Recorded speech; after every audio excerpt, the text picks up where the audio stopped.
There is a quiet kind of betrayal that doesn't arrive with knives or insults, but with smiles and silence.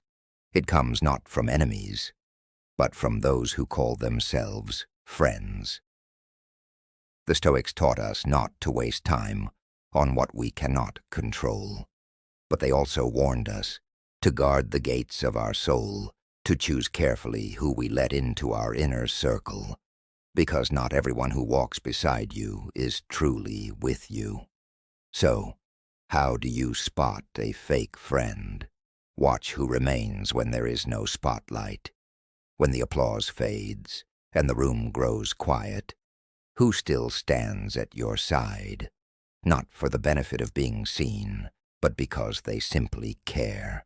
A false friend is loud in moments of celebration, but absent in moments of hardship. They thrive on visibility, not loyalty. Epictetus said, "It is not he who reviles or strikes you who insults you, but your opinion that these things are insulting." And in the same way, a fake friend only has power over you if you give it to them.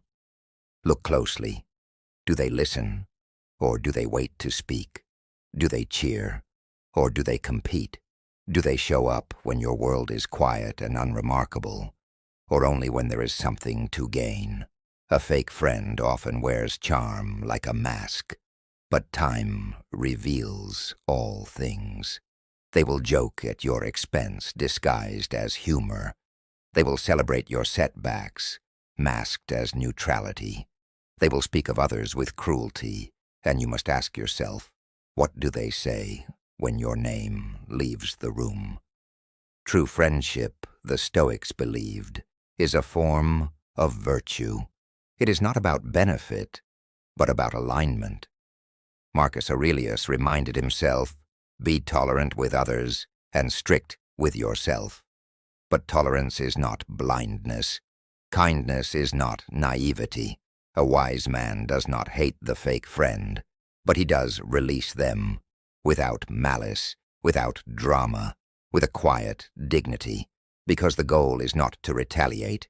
The goal is peace, and peace cannot exist where manipulation thrives. You cannot grow in the shade of someone who envies your light. The Stoic path is not one of isolation, but of intention. You walk with those who elevate your character, who speak truth in your presence and kindness in your absence. Those who are honest when it's difficult, who correct you when you're wrong, and still hold you when you're broken. A fake friend teaches you more than they intend to. They teach you to value solitude. They remind you that silence is better than the noise of false loyalty. They sharpen your discernment, your ability to see beyond words and into the consistency of action. So let them go, not in anger, but with gratitude for revealing themselves, and return your focus inward to your values, your integrity, your peace. As Seneca said, associate with people who are likely to improve you. And remember, it is better to walk alone in truth than to be surrounded in pretense. If this moved you, please like and subscribe.